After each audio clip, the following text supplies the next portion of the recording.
C'est la fête de l'équinoxe aujourd'hui, le jour le plus long de l'année. Tout le monde sort pour aller danser. J'offre des câlins et des colliers de fleurs à tous ceux que je croise. Je suis heureuse d'être revenue dans mon voyage. Je trinque avec tous mes amis entourés des petits orphelins encore déguisés pour l'occasion. Flipper fait des cabrioles, tandis qu'Hippo et Matou se pourchassent dans la salle en chapardant les petits fours. Ils en perdent pas une, ceux-là. Les grandes vacances au château de Corail commencent bien. On se croirait revenu à l'époque de mon enfance. Samedi 23, l'an 25 juillet. Yaya est allé jeûner dans le désert au Maran pendant 40 jours et 40 nuits. À son retour, il se fait expulser du club de surf. Il s'en va comme un prince au bout de la plage et crée son propre club, le ZKR.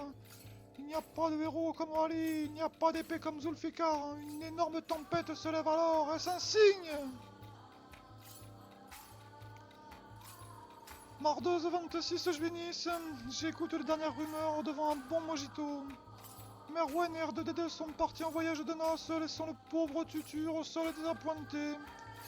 Une partie des chevaliers de la table ronde ont fait dissidence, leur cri de ralliement est « Touche pas ma Baudois !» Ils se considèrent comme la seule chevalerie légitime. Zorgas a soumis le charismatique Chapada, prenant le contrôle de la secte apocalyptique. Bros vont maintenant des herbes médicinales. Monsieur B, suite à un carambolage, quitte la firme pour rejoindre l'orchestre où il joue du triangle. Le parti bif est réduit à 3 membres. Le monarque mégalodon semble très isolé maintenant qu'il a échoué à sortir le caravane des forains avec qui il est toujours en conflit, ainsi qu'avec la WWF. RDF m'a pris 25 jours de bagne. Corporation le poisson le plus riche des abysses avec 850 millions de terrains maritimes. Mercredi 27, samedi 30 juillet.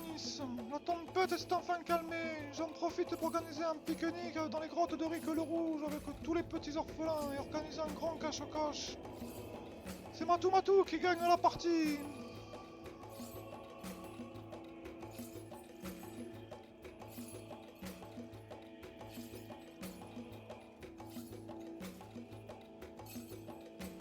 Limaneuse 1er juillet. Minuit passé, je suis accoudé au bar du Merle Moqueur à écouter les derniers ragoûts. Pankero arrive complètement sous et déclare en divagant. Deux personnes ont fait un mystérieux codage. Ma firme ne pourra jamais être vaincue. Vous avez le droit de vie et de mort sur tout ce que vous voulez. Midi, je croisais Riser, il était à visage découvert et parle avec Merwen. Cela faisait longtemps que je ne l'avais pas vu. Je discute avec lui de tout et de rien tranquillement. C'est alors que Polochon débarque et commence à le critiquer. Tu critiques, mais tu ne veux pas que je fasse des constructions constructives, plein de contradictions. Polochon lui répond. Tu es un gamin de 4 ans qui chouine constamment, les mécanismes sont tels qu'ils sont. Si tu n'y accroches pas, ne reste pas au lieu de ressasser les mêmes niaiseries en boucle. Visiblement, ces deux-là se cachent encore bien des secrets. Je me promène au centre commercial où j'aperçois Gorg, dont je ne vois que le crâne chauve qui dépasse derrière une montagne de sacs de course. Il accompagne un Bello Tatakat qui fait son shopping. Kik, c'est le plus beau des pouvoirs. Lui dit-elle. Gorg rigole nerveusement avant de prendre peur. Oh mais quel trouillard celui-là. Le soleil se couche, je discute avec Riser et Belle Tatakat à une terrasse. Riser raconte ses souvenirs de guerre et ses terribles moments de famine, tandis que Belle Tatakat raconte sa hantise de rencontrer des requins marteaux. Je leur explique que seules les perspectives sont limitées, un groupe sera toujours plus fort qu'une personne isolée. Landeuse 2 juillet, 19h, je me mets sur mon 31 pour aller à un gala de charité. Wally revient de ses vacances au Guatemala avec un plan de cadeaux pour les orphelins. Je lui laisse s'occuper du château pendant mon absence. Mardeuse 3, jeudi 5 juillet. Le gala s'est bien passé, c'est suivi d'un grand concert. Après avoir dansé toute la nuit, je rentre à l'aube pour me coucher.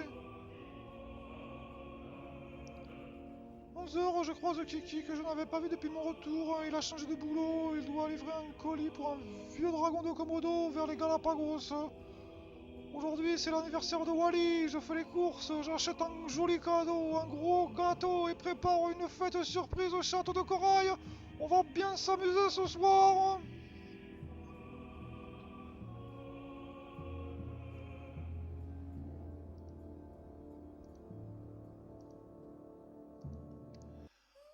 Vendredeuse 5, dimaneuse 15 juillet. C'est la grande bataille de l'été. Les gladiateurs viennent de tous les recoins des abysses pour se mesurer les uns aux autres, trouver mon trésor et remporter le trophée. Le premier jour, c'est le tumulte des combats. Les 3 suivants sont l'épreuve. Damoclès au caracol en tête du classement général. Enfin, les derniers jours arrivent et c'est Monsieur Grova qui tire son épingle du jeu. Fait un score digne d'un champion et reporte le droit de m'affronter, moi, le gardien du trésor. Après un combat épique, je m'incline et lui remets le fameux trophée du meilleur gladiateur des abysses. Je me souviens alors de comment tout cela avait commencé. Tu me sondes, je t'inscris ici sur ma liste sombre, tu es maintenant au menu, je te lâche plus, tu es prévenu. Je salive à la vue de ce banquet, pampans farci à la tomate des mers, mégalodon à la broche, saveur provençale, champignons à la crème, loukoum et chocolat d'Orient, cassoulet fleuri, sauce chasseur, surimi impérial à la vapeur, écrevisses et homards flambés au rhum, bon bâtonnet pané du capitaine Martinux. 2 sauces sont disponibles, sauce samouraï et sauce blondine. Enfin les desserts, pancake farci, bartinade à la sauce aigre douce, gâteau à la mirabelle. Erza Scarlett se retrouve nez à nez avec moi. La jeune aventurière me demande: Que fais-tu ici? J'ai vu de la lumière alors je suis venu te voir du coup. Tu veux un bonbon? J'ai une boîte pour toi. Je veille sur mon trésor. Je ne te mangerai pas si tu réponds à mon énigme. Oui, pas de soucis, j'adore les énigmes, j'en ai de très bonnes. Si tu promets de ne jamais revenir, je t'enlève de mon menu. C'est à prendre ou à laisser. Je n'attaque que les gens qui sont de mon repère, avides de prendre mon trésor. Je laisse les autres tranquilles et les laisse vivre leur vie. Qui suis-je? Oh, je la connais celle-là, c'est Smog le Dragon. Comme je t'ai dit, je virevolte de province en province et comme tu es mon voisin, je dois forcément passer chez toi pour continuer ma route. Alors si on pouvait s'arranger, ça m'arrangerait. Certes, tu peux passer sur mon territoire aquatique, mais tu t'es aventuré dans ma grotte jusqu'à ma salle du trésor, jeune aventurière ignorante. Oh, je suis une gentille aventurière, je me fiche de l'or, tu veux reprendre mon banc? Je souris alors en apercevant Gine, le gynécologue, errer dans ma grotte. Il n'est jamais dans sa grotte, ça va pas être la bonne. Smog n'est pas le roi Smog. Le roi Smog resterait entouré de son trésor. Il s'enfuit des combattants arrivés sûrement. Il prend peut-être son temps juché sur son perchoir. Je compte mes pièces pour changer un peu et regarde sur l'horloge de belle Tata 4 combien de temps il reste avant la grande éclipse. 4500 minutes.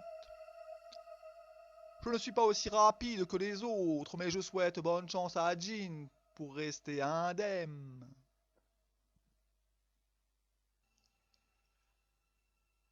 Vendeuses 16, mercredi 18 juillet. Sitôt la bataille est terminée, l'orchestre et la firme rivalisent. 31 membres dans chaque équipe et 3,5 millions de territoire à se partager.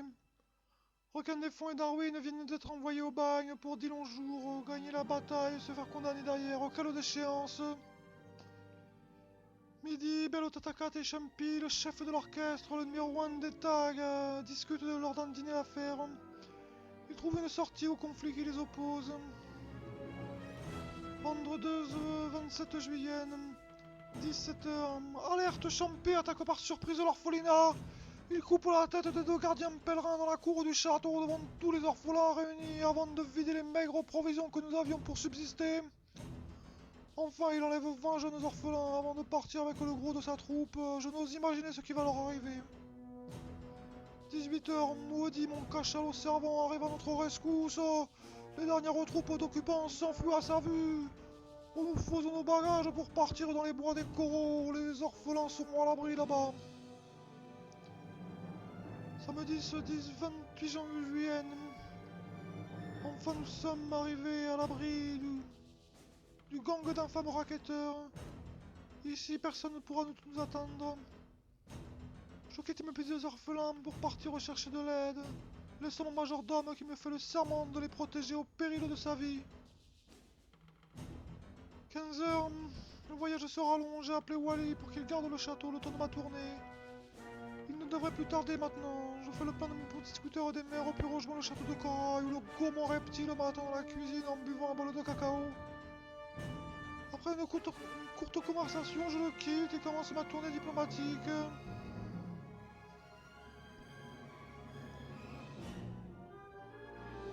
17h. La murène moqueuse m'informe que les forains vont venir protéger l'orphelinat. Ça commence bien. J'ai réussi à me procurer la déclaration de guerre. C'est un vulgaire torchon mal orthographié qui ne veut rien dire, envoyé à une personne absente. Bref, ce n'est qu'un alibi pour une vulgaire attaque surprise. Donc voici le début. La TAG vous déclare une guerre que nous souhaitons courtoise. À titre indicatif, le vainqueur devra s'acquitter d'un tribut. Comment être courtois quand on attaque un orphelinat à l'improviste? Le vainqueur devra s'acquitter d'un tribut. J'en perds mon latin. C'est le vaincu qui s'acquitte d'un tribut, voyons. Bref, s'ils sont aussi mauvais en écriture qu'à la guerre, nous avons une chance de sauver l'orphelinat. Poil d'alligator, si je t'attrape, je te mords. Dimaneuse 29 juillet. Les racketteurs semblent arrêter leur rapine sur l'orphelinat maintenant vide. La nuit a été calme. Peut-être ont-ils compris qu'il n'y avait plus rien à voler. 15 heures. Les raids ont recommencé et les racketteurs envoient maintenant des messages de menaces. Ton compte est mort. Pas la peine de me répondre. Agis en conséquence. Tu peux lancer le delete du coup. Quel odieux personnage! 18 heures. J'intercepte un convoi de 100 millions de nourriture. Ça va nous aider à tenir le coup. 21 heures. La secte de l'Apocalypse et la firme ouvrent la chasse au Pacu. Ça vire à la guerre mondiale. Lindeuse 30 juillet. Les combats s'enchaînent autour du château de corail. Des armadas vont et viennent à travers les abysses. Chacun se donne des prétextes pour rentrer dans le conflit, tandis que d'autres cherchent à échapper à la tempête en se réfugiant dans les quelques endroits encore en paix ou choisissent de partir en vacances.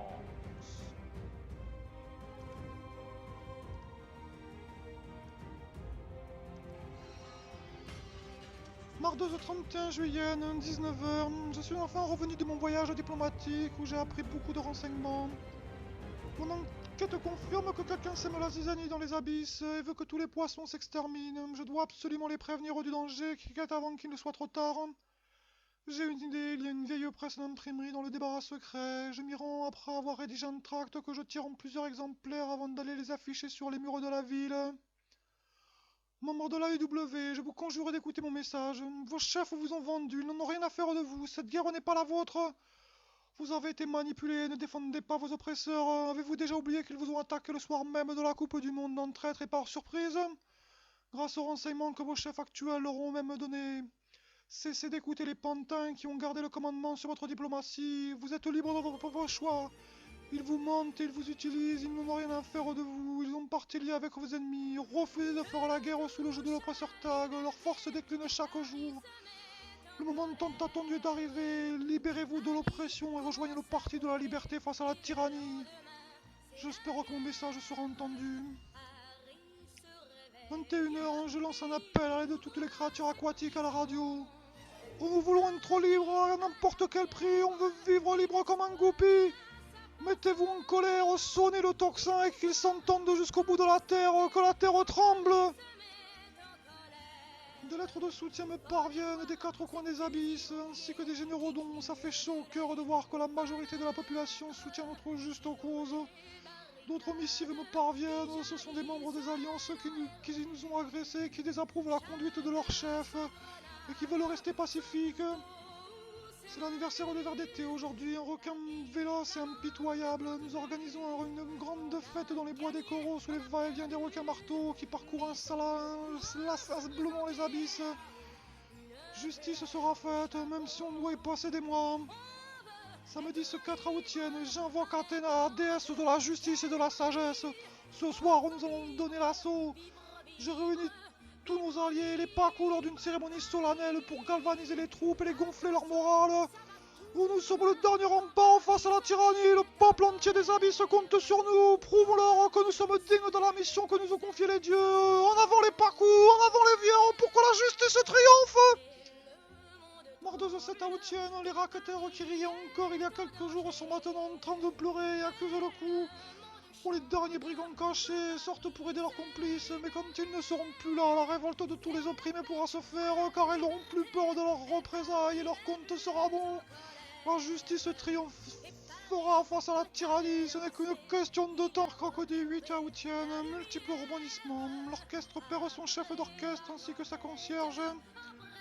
Le directeur scientifique de la firme doit faire en farce à une grève depuis le départ de Belle Tatakat de la direction. Le shérif de Nottingham quitte la firme pour naviguer en solo. Une grande soirée diplomatie sera organisée ce soir. J'espère qu'ils trouveront enfin un accord pour que la paix revienne dans le monde des abysses. Mercredi 9 aoûtienne, c'est la Saint-Amour aujourd'hui, c'est mon anniversaire. C'est le début d'une période de festivité où la guerre n'a plus sa place.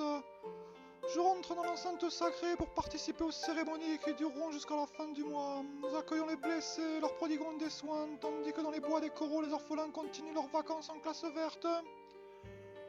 Wally m'a envoyé une lettre, il va revenir pour gérer l'orphelinat durant ma retraite spirituelle. Il m'écrit qu'il participe en tant qu'observateur aux discussions, il n'a jamais vu autant de Paku, quelle mobilisation! Vendredi 10 Landar 13 aoûtienne. Les festivités et nombreuses cérémonies ont eu raison des derniers combattants qui déposent les armes pour respecter la trêve saisonnière. Chacun raconte ses faits d'armes et les derniers règlements de compte s'effectuent dans l'ombre. Chacun profite pour prendre un peu de temps pour lui et se reposer après 2 semaines d'activité intense. Les nerfs se relâchent, tout semble bien calme. Mardeuse 14, Mardeuse 21 aoûtienne. Une nouvelle cellule rénovée à la place d'une remise et peut maintenant accueillir des jeunes délinquants condamnés à la maison de redressement. Les 2 premiers locataires arrivent pour purger leur peine. Après une balade et un repas de salade de varech et quelques oranges, ils prennent leur douche puis intègrent leur cellule commune pour y passer la nuit. Oh, leur peine est de 10 jours et 15 jours, mais ils ont fait appel et un nouveau jugement aura lieu dans une semaine. Mercredi 22, jeudi ce 23 aoûtienne. 19h, je pars vers le lagon bleu avec Flipper Hippo. Nous allons à l'hôtel Palace dans les lacs du Burundi. Il va y avoir tout le gratin de la noblesse. Wally va me remplacer durant mon absence comme d'habitude.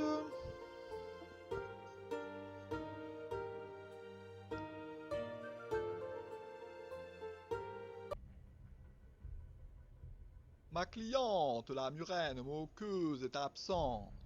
Je vais la remplacer, moi, Walligator. J'annonce la météo à sa place. Une terrible tempête magnétique arrive et couvre l'enceinte sacrée. La force du courant est de 17 orienté est. Je rentre vite au château de Corail, surveiller les petits orphelins et boire un bon bol de cacao. Vendredeuse, 24 dimaneuse, 26 aoûtienne. La tempête magnétique prend de l'ampleur. Je prie Poséidon avec le jeune requin des fonds pendant que Pac-Man nettoie la fontaine de l'enceinte sacrée. Celui-ci fait le pitre et tombe dans le conduit d'évacuation. Il remonte après quelques minutes, un œuf entre les nageoires, quand soudainement, 5 météores surgissent du ciel et vont s'écraser aux 5 coins des abysses. Un n'est pas tombé très loin de l'orphelinat. Je vais vite aller voir. Le repas du soir touche à sa fin lorsque je dîne dans le froid réfectoire de l'enceinte sacrée. Le jeune requin des fonds me rapporte les propos de Pac-Man, son compagnon de cellule. J'ai récup du dragon, il est plutôt hyper bon, j'en ai pris à 4h du matin, je suis encore dans le mal. Pac-Man est sous l'influence d'un dealer de dragons. Une puissante substance hallucinatoire, savante et prohibée. C'est pour s'acheter ça qu'il veut des ressources. Il faut absolument neutraliser ce criminel. Je mets au pain sec et à l'eau les 2 jeunes arrivants qui maintenant délirent dans leur lit. Voici venus les symptômes du manque de dragon et leurs effets secondaires. 18h. Je reçois une lettre de Villa Cacao. Une de mes plantations a des problèmes. Je partirai demain à l'aube.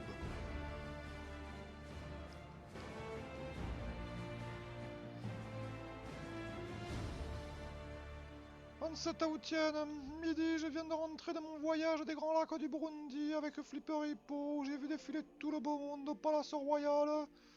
Les parents me cherchent un prétendant maintenant que j'ai passé ma majorité. 11h, à peine arrivé, je passe à l'église où le sommelier Agile fait son prêche avant de se battre à la sortie avec le boss Bastienou. J'apprends que Wally vient juste de repartir au Guatemala à cause d'un vol de cacao sur une de ses plantations. Un procès aura lieu bientôt, présidé par l'évangéliste de Poséidon qui me demande d'assurer la défense des 2 jeunes requins, des fonds et Pac-Man, de devenir leur avocate. Oh, j'accepte, ces 2 petits poissons sont innocents. Mercredi 29 aoûtienne, minuit. Le procès est une mascarade grotesque et perdue d'avance. Oh, je m'insurge, mes clients sont victimes d'une cabale. Oh, si je ne fais rien, ils vont être brûlés en place publique, sous le coup des fidèles révoltés.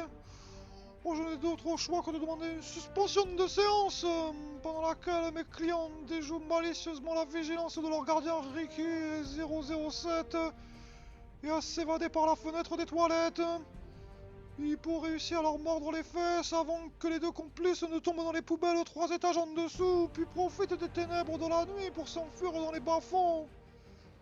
L'agent de police 007 est emmené aux urgences, il lui manque la moitié de ses habits et a de profondes blessures. Oh, j'espère qu'il va s'en sortir. Hippo reçoit une médaille pour son courage exemplaire. 14h, le sommelier lance un appel à la prudence.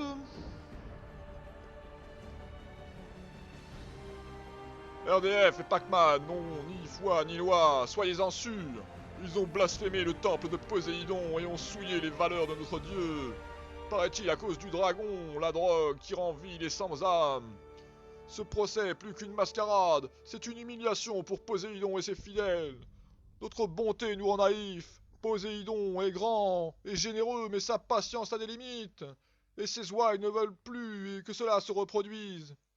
Je suis le gardien de ces préceptes. Je veillerai dorénavant à plus de rigueur au sein de notre temple.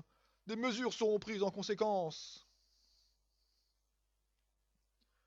15 heures, le sumo Agile se retire vers l'hôtel de Poséidon et entame la prière de purification. Samadeuse 1er, mardeuse 4 septembrienne. Calice se plante des poissons-bottes qui envahissent le centre général. 23 heures, Circloque déclare la guerre brièvement à la firme, tandis que Requin Défend, mon client, vient d'être banni pour 180 jours. J'invoque l'article 20 pour défendre mon client.